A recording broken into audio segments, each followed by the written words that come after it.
The stories that we choose to tell matter. They shape us. They shape our values, our society, and the 6 sources of our Unitarian Universalist living tradition invites us to tell stories from a wide diversity of places. We need to tell stories about our direct experience, what we know to be true because we've experienced in the crucible of our own first-hand knowledge. We need to tell stories about the breadth of the world's religions. We need to tell stories about the importance of human reason and what we've learned through the world-changing discoveries of modern science. And in addition, the second source of Unitarian Universalism calls on us to tell the challenging stories of the words and deeds of prophetic men and women, which challenge us to confront powers and structures of evil with justice, compassion, and the transforming power of love. And in that spirit, I want to share with you the story of Rabbi Abraham Joshua Heschel. Born in 1907, he died in 1972. Heschel was one of the great prophetic figures of the 20th century. To many observers, it was as if one of the biblical prophets had been reborn in our own day. And instead of having that safe distance of reading a sacred text about the injustices being condemned centuries ago, Heschel was a living human being, calling out injustices in our society that we were perpetuating and calling on us to change. But let me start at the beginning. How many of you feel like you already know a fair amount about Rabbi Heschel? Anybody? Anybody remember seeing him, reading about him in the newspaper, seeing him on TV? A few? Okay. Anybody ever see him speak in person? Okay, well, the sermon is clearly in order. Very good. All right. One of the most formative influences on Heschel's life was being an eighth generation Hasidic rabbi. No pressure, right? Moreover, his ancestors had not just been any line of rabbis. His family had been highly influential since the beginning of the Hasidim. You may be familiar with the name the Baal Shem Tov, who in the 18th century founded the Hasidic movement, a mystical branch of Judaism. And when he died, one of Abraham Joshua Heschel's ancestors, Rabbi Heschel of Acht, became the spokesperson for their Hasidic generation. And had circumstances been different, our Rabbi Heschel from the 20th century would likely have continued in his ancestors' footsteps and been either a rabbi or a professor, and he probably would have stayed in Eastern Europe, if not Poland. But instead, as a Jew coming of age in Poland, coming to adulthood in Poland, Rabbi Heschel's life changed dramatically with Hitler's rise to power, as you can imagine. One of the first major challenges Heschel had to confront was that although he was a brilliant student, the academic system he was in required that doctoral students not just complete and have an approved dissertation, but you had to publish that dissertation as a book before you would actually get your PhD. And he was seeking to publish his first book, which was explicitly about the Hebrew prophets in a climate that was growing increasingly hostile to all things Jewish. And the letter he received in December 1935 from his dean at the University of Berlin, granting him an extension on finding a publisher, was signed with an ominous Heil Hitler above the signature. The growing anti-Semitism led Heschel to immigrate to the United States in 1940, where he was hired to teach first at Hebrew Union College in Cincinnati and then at Jewish Theological Seminary in New York. And in retrospect, knowing the world historical beloved figure that he was to become, it's fascinating to note that students, especially at first, really didn't respond to him well in the classroom. The primary reason was likely cultural. In European universities, students would rise when the professors entered the classroom. That happened in all your college classrooms, right? In fact, members of Heschel's Hasidic community in Warsaw used to rise when he, the Hasidic prodigy, would enter the room. So this is what Heschel was accustomed to. Teachers sat at a desk and lectured from notes without looking up. Incredibly engaging. While students silently noted the material being presented to them. American students, of course, expected to interact with their teachers and express themselves openly and freely.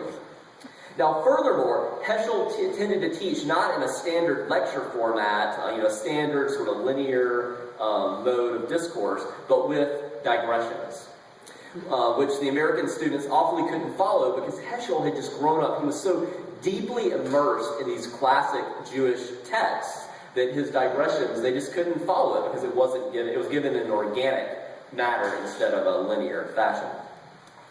Heschel also had the habit of some European professors of not preparing an original lecture for his courses.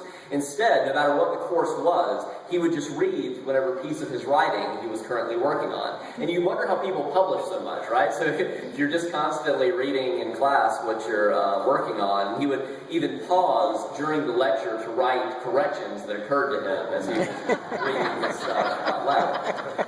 At the same time, it should be noted that throughout his career, when students really resonated with him and came for help, he would spend hours with them, inviting them to his office for probing conversations, advising them on personal problems, nurturing their spiritual growth. And as boring as his early lectures apparently were, his prophetic voice would even then sometimes emerge distinctly in a way that left a lasting impression on those present. For example, in the wake of an involved discussion about whether gelatin is kosher, this was sort of the things that happened in Jewish seminaries, Heschel interjected with the question, excuse me, boys, can you tell me if the atomic bomb is kosher? Let's talk about something that matters. And as you can see, early on, Heschel had a particular talent for seeing these contemporary relevant analogies to sacred scripture. And as he became more aware of this part of himself, it's fascinating to see how he continued to cultivate that perspective, especially in his outward appearance.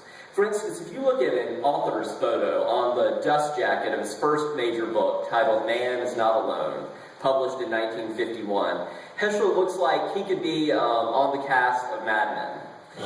He's 44, he's fresh-faced, clean-shaven, short, wavy, dark hair, dark suit, wire-rimmed glasses. But by the late 50s, he'd grown a goatee, and his hair was becoming gray.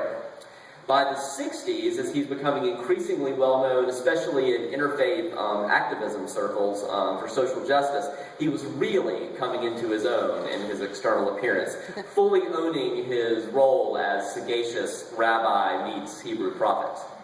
And just as Kennedy's youthful appearance buoyed his public perception, Heschel's long, flowing white beard and Einstein-like wild mane of hair similarly made for just incredible photo ops. The press just ate it up. So they would really garner publicity for social justice causes that Heschel was seeking to draw attention to through his appearance alone sometimes.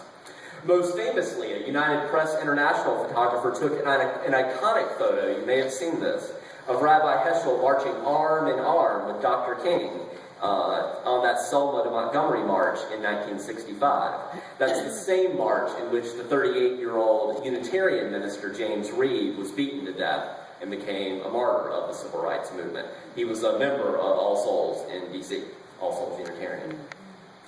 Heschel famously said about that day that the march was about protest and prayer. Legs are not lips, and walking is not kneeling, and yet our legs uttered songs. Even without words, our march was worship. I felt like my legs were praying on that march from Selma to Montgomery. Heschel, King, and so many more put their life on the line, and in particular, that image of them walking together, King and Heschel, became an icon of the Civil Rights Movement and a testimony of black Jewish coalitions in the 1950s and the 1960s. And when King's life was taken 3 years later, Coretta Scott King invited Rabbi Heschel to be the one to read the Old Testament reading at King's funeral. It was this passage. He was despised and rejected by men, a man of sorrows, acquainted with grief. And as one from whom men hid their faces, he was despised, and we esteemed him not. From the prophet Isaiah. I should also add that Rabbi Heschel and Dr. King's friendship and activism together did not end with the Civil Rights Movement. Another iconic photo of Dr. King and Rabbi Heschel was taken in 1968 at the Tomb of the Unknown Soldier to protest the U.S. involvement in the Vietnam War. And after that picture appeared, Heschel was criticized in Orthodox Jewish circles because in that photo, between Heschel and King, was a fellow rabbi carrying a Torah. And certain interpretations forbid carrying a Torah into a cemetery. But Heschel, having been raised deeply immersed in Hasidic Judaism, was more than ready to meet that objection. He promptly replied in writing with a 6-point defense of his choice. Don't challenge an 8th century Hasidic rabbi to a Torah interpretation battle. But more important than any of these reasons was Heschel's actual motivation, which was a keen sense that he sometimes had for public relations, like with the sense that I really need to grow my beard long and let my hair be bushy to cultivate that prophetic appearance. And so when he heard that Christians were going to be bringing a processional cross to that interfaith protest at Arlington National Cemetery, he knew it would look much worse that for Jews to be photographed behind a processional cross than for Jews to be caught with a Torah in a cemetery. So he boldly made the decision to ask his friend to bring and carry a Torah.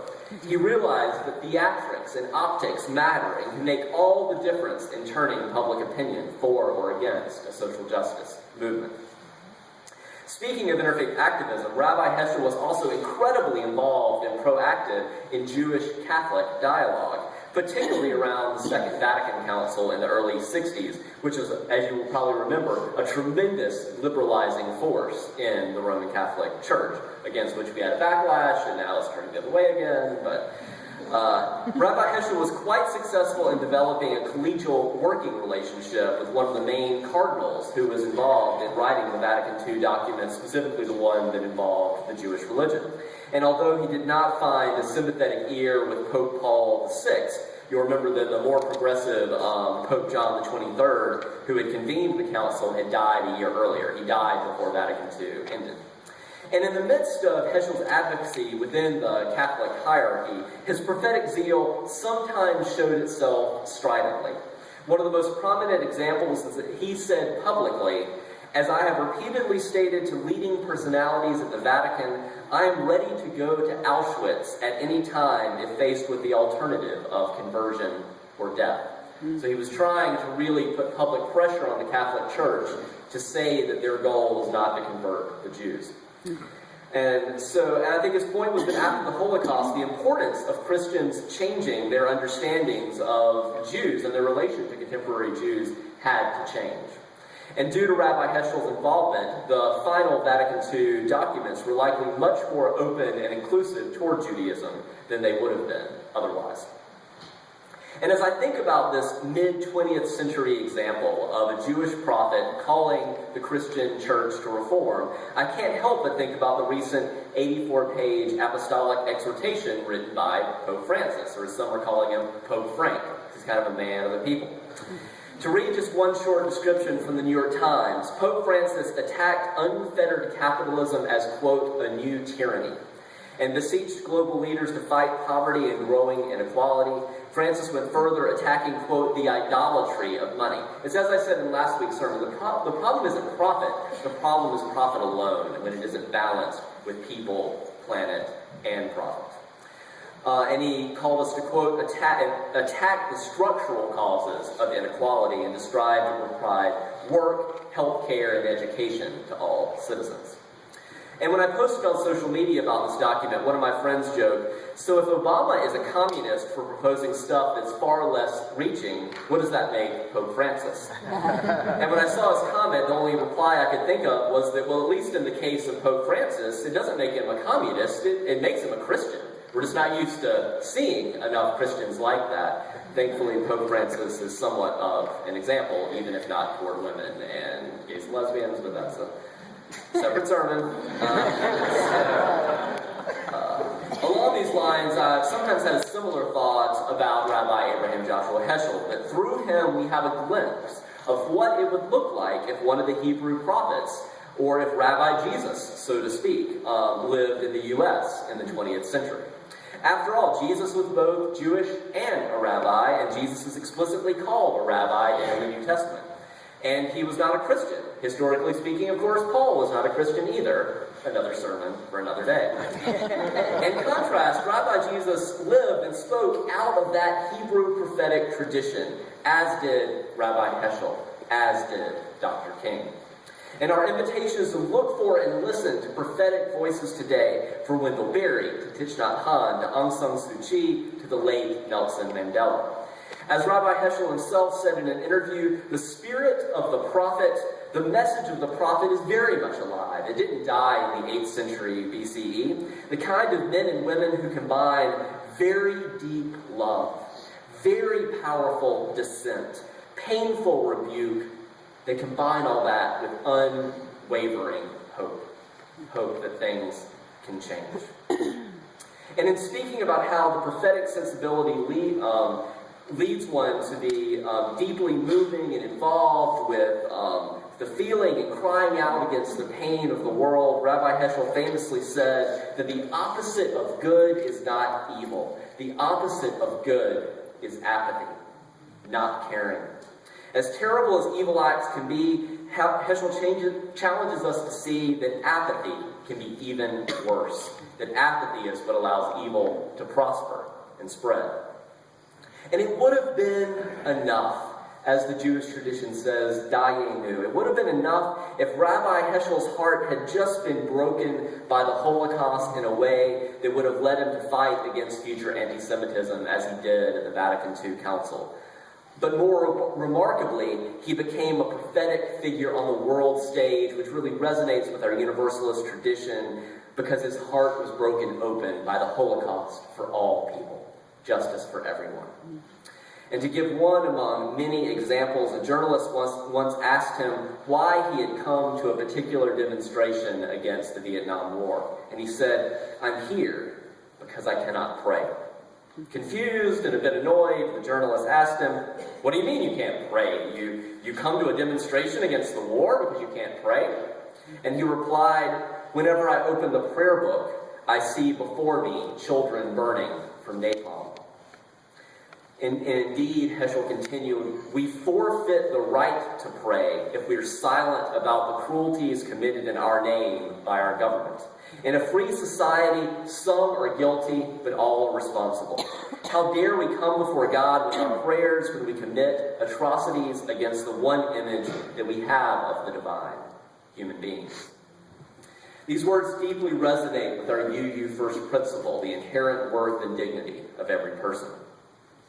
I should also add that last story is told about Rabbi Heschel by his only child, a daughter, named Susanna Heschel, who is a professor of Jewish studies at Dartmouth College. And in that crucial test of whether renowned public figures are also admired by their families, not always the case, Rabbi Heschel also succeeded. Dr. Susanna Heschel writes about her father that although raised in a very traditional, gender-differentiated, pietistic home, my father recognized that aspects of Judaism had to change, particularly for women. He asked me to lead prayers for the table. He even suggested that I become a conservative rabbi at a time when women's ordination seemed highly remote. I was the first daughter of my parents' circle to have a bat mitzvah celebration at a synagogue on a Shabbat morning at my request, and my parents were fully supportive. My father used to say that while he was expected to become a Hasidic rabbi, he felt the world needed something different from him, and that Jewish women needed more as well. There is, of course, much more to say about Abraham Joshua Heschel's life, such as his remarkable friendship with Reinhold Niebuhr in the final years of Niebuhr's life. You may remember Niebuhr was one of those theologians back in the 60s who would appear on the cover of Time magazine, just a very well-known figure. And his testimony to the friendship between Rabbi Heschel and this leading influential Christian theologian of the 20th century. When Niebuhr died in 1971 at age 78, the Jewish Rabbi Heschel was invited to give the only eulogy at his funeral. They were that close at the end of their life. Rabbi Heschel himself died the next year in 1972 at the far too young an age of 65. And surrounding his death, there's a classic story that 2 books lay on Heschel's night table. David Halberstam's expose of the Nixon War Cabinet, The Best and the Brightest, and Keter Shem Tov, the Hasidic classic. However, Sylvia Heschel, his wife, admitted later to a friend that she had deliberately positioned the books there after Heschel died before everyone arrived. What was actually there was a copy of Newsweek. The mythologizing of Heschel began early. If you have been intrigued by the life of this 20th century Hebrew prophet, I encourage you to learn more about the life of Rabbi Abraham Joshua Heschel and to allow his life to inspire your work today for social justice. But for now, I'll leave you with Heschel's own words in response to an interviewer who asked him what message he would say to young people if he had only 1 minute. Heschel replied, "I would say, let them remember that there is meaning beyond absurdity. Let them be sure that every little deed counts, that every word has power, and that we must do our share to redeem the world. In spite of all the absurdities, and all the frustrations, and all the disappointments, and above all, to remember that the meaning of life is to live your life as if it were a work of art." And as we continue to reflect on Rabbi Heschel's charge to live your life as if it were a work of art, I invite you to rise in body or in spirit as we sing together hymn 6, "Just as Long as I Have Breath."